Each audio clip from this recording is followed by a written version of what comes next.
All right. People say that Genesis 1 and 2 are different, that they are written at different times, and that, well, it's almost that they say, well, we can't trust Genesis or the Bible for that matter. I have read the Bible. I'm up to 7 times, and this 7th time I had not seen it. But now that I have, I can't unsee it, and it changes everything. And I'm even going to say that it changes not just Genesis, but a lot of the Bible itself. Not all of it, but just a lot of it. My name's Craig, and this is Morning Star Quest, where we are delving into the Bible one question at a time. And this is a big one because people keep saying that Genesis, it's a bitzer.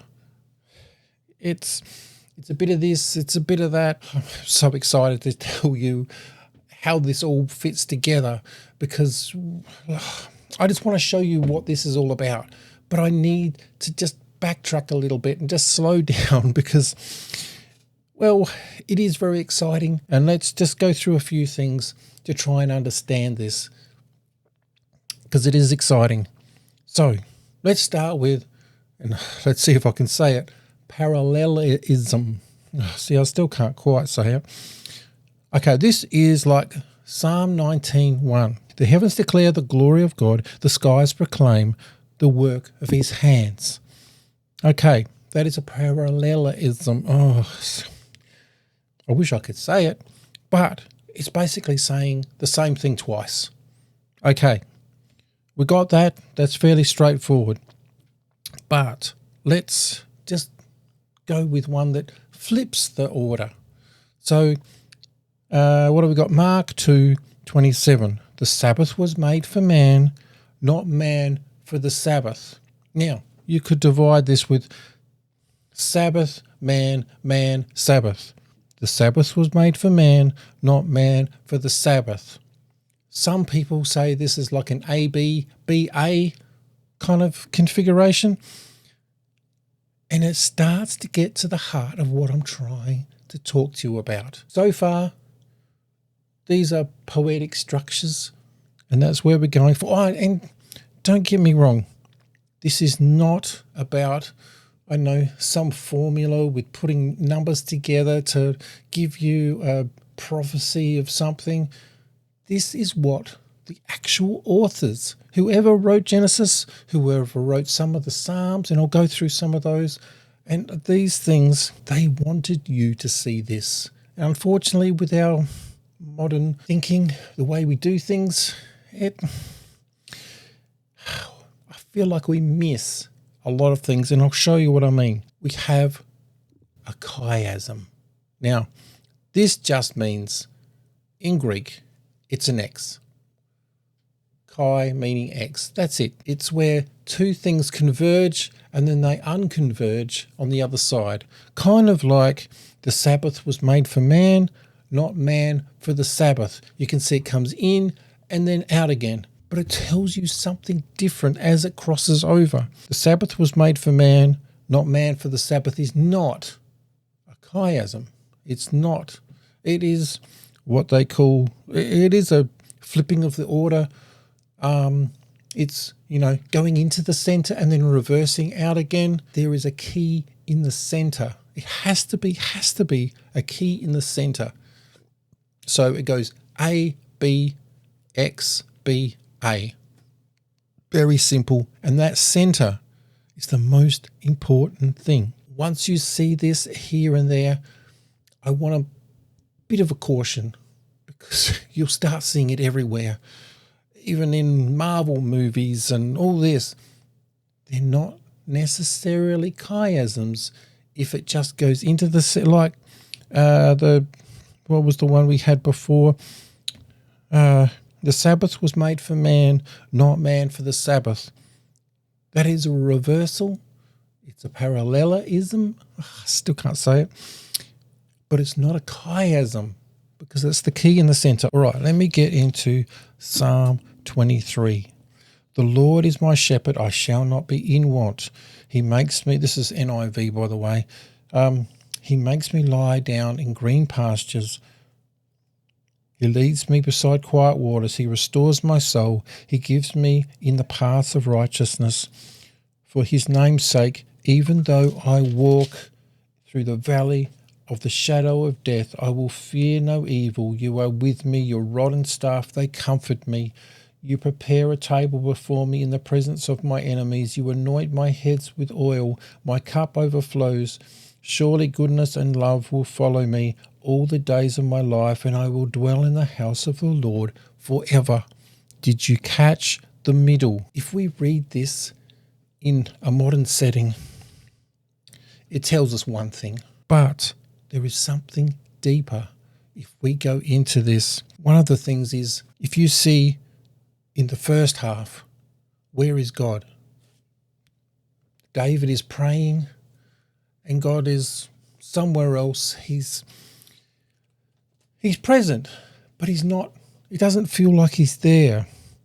Like I shall not want, my Lord is my shepherd.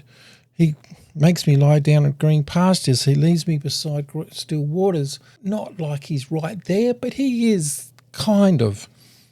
But then, and even through, yea, I walk through the valley of the shadow of death, I will fear no evil. Then listen to this next bit. For you are with me, your rod and staff, they comfort me. And then suddenly, this same mirroring, you prepare a table before me in the presence of my enemies. You prepare a table before me in the presence of my enemies. Now suddenly, God is right there. He's prepared a table. He then anoints with oil. Surely goodness and love will follow me all my days of my life, and I will dwell in the house of the Lord. All right, if you're not seeing it just yet, let's do Psalm 23. Psalm 22. Now this one's a bit longer, so I'm not going to go over the whole thing. But you remember, Jesus is on the cross and he says, my God, why have you forsaken me? I find it so interesting because Jesus is not only saying, and a lot of people say that Jesus is crying out because God has withdrawn himself. Now that is possible. Not saying it's not, but at the same time, he is saying, go look up Psalm 22. He might as well have said, go look up Psalm 22. My God, why have you forsaken me? That is the first line. And then it goes from there. And like I said, it's a long one. I'm not going to get into the details. If we read this in the modern day setting that we do, well, we're going to read it as things are not so good. They get worse, but they get better. They get better because this person, well, in this case it's David, but he is prophesying with Jesus, about Jesus. If we read this in a modern context, it just feels like things get bad, things get worse, but because of the trust in God, things get better. That's the modern way. And it's not a bad way to think about it. But the centre, now let me see if I can find the centre here. Count all my bones. People stare and gloat at me. They divide my garments among me and they cast lots for my clothing. Then we get to the centre. This is the X, the chiasm. But you, O Lord, be not far off. O my strength, come quickly to help me. Deliver my life from the sword, my precious life from the power of the dogs. Rescue me from the mouth of the lion. Save me from the horns of the wild oxen. In the modern reading, it feels like, as I said, things are bad, things get worse, but then things get better. With this, even in the middle of everything, that everything is bad, in the middle of everything being bad, God is with him. He is with David, who wrote this. He is with Jesus on the cross. He is with you in the hardest of anything happening. He is with you right there in the trouble. It's not that trouble is going to go away if you believe in God. trouble is right there. It'll always be there. I mean, it might go sometimes, it might come back, but God is always with you. That's what this is trying to say. And that's what that chiasm thing is. And when you see this all over the place, you'll just go, this makes so much more sense now. This is what the original authors were wanting you to see. All right, let's have a look at Genesis now, because this is the whole point. People say that Genesis can't be trusted because it's Genesis 1 was written sometime. They even say Genesis 2 was written way before Genesis 1. They kind of wrote this story. It kind of had this feel about it, and they thought, well, we actually need a little bit of a preamble. So let's do this priestly God overview of creation. And in that they call, in Genesis 1, Elohim, which is a very grandiose, very priestly way of saying God. Then we get to Genesis 2, and it's a little bit more human. Well, no, not human. That's probably wrong. It's a little bit more personal. Yahweh Elohim. But in the same way, the actual idea, the whole story is shifted. It's more personal in Genesis 2. And that way, it is a more personal name. But there are other times when Genesis flips back and it goes more priestly. And then it flips back again and it goes more personal. And each time it changes the name of God. If it's more priestly, it is Elohim. It is more personal, it is Yahweh Elohim. And it is very much, this is flipped back and forth the whole way through. It leads up to a center and then backs away backwards with the mirroring of each one or each section. Now, it's not strictly Genesis 1, Genesis 2, Genesis 3, Genesis 4. It's not strictly that, because the numbering doesn't necessarily, it kind of goes with the story, but it's not necessarily with what the author was trying to say. And I find it so interesting because it adheres to these names. And I think when it's talking about covenant, I think there is another word, and I'll put that up on the screen now, so that it flips between these names when it changes the context of the story. And the story mirrors each other. And so A is mirroring prime A, which is the opposite or the end of the story. B is mirroring prime B, which is the other half. And as it goes up to the center, and like I said, it says the name of God according to whether it's a priestly view like Genesis 1 or Yahweh Elohim, which is more personal. It's like if I was watching the news and it said the king is coming to Australia. That's very priestly.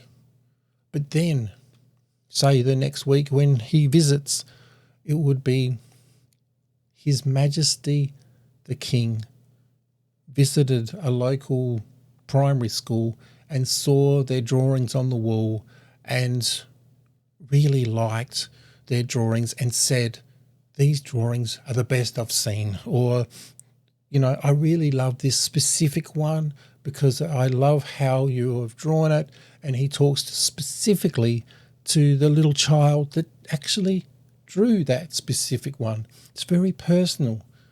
Those two can be the same story. And if I was a reporter, I would report the king is coming to Australia, and then I would the next week do a more personal story about His Majesty coming to my local area.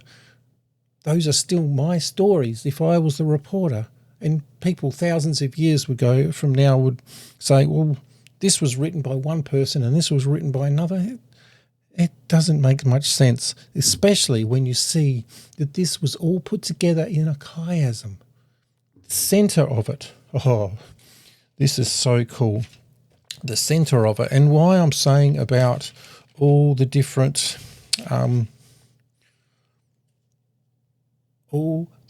ways of God, it is very strict. If it is priestly, then it is Elohim. If it is personal, it is Yahweh Elohim.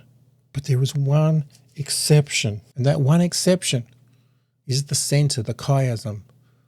God remembers Noah. Or more importantly, it said Elohim remembers Noah. And if even those three words breaks the mold, if you like. Priestly, Elohim. Yahweh Elohim, it is more personal.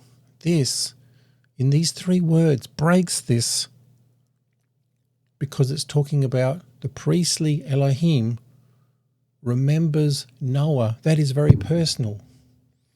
So we've got the priestly God remembers Noah in a personal way. That's crazy. And then it goes back to how you would think it would be in the reverse order. And the cool thing is it leads all the way to the Tower of Babel. And even the Tower of Babel in itself is also a chiasm, but it leads itself to Abraham. And then there's the story of Abraham and his family. That's also another chiasm. And then the story of Joseph. That's also another chiasm. So you have these three chiasms that are all joined together. And it's beautiful. And when you understand this, all these critics and all these people, they come, they say this or that, but they have no idea how this all fits together. And like I said, you'll see chiasms everywhere. Search it up. Look, read Genesis again. Read Psalm 22. Read Psalm 23. And there are search chiasms in the Bible, and they're all over the place. But beware, they're not everywhere. It doesn't mean that everything is a chiasm. It's just whether or not the author wanted you to see it as one. But it has to have that key. Otherwise, just a parallel or a flip, which is still good. And then you need to know that that's what that is. So it's all over the place. So let me know. I would love you to join me because I've got so many more of these kind of things. Join me. Go do something awesome for God, and we will catch you in the next one.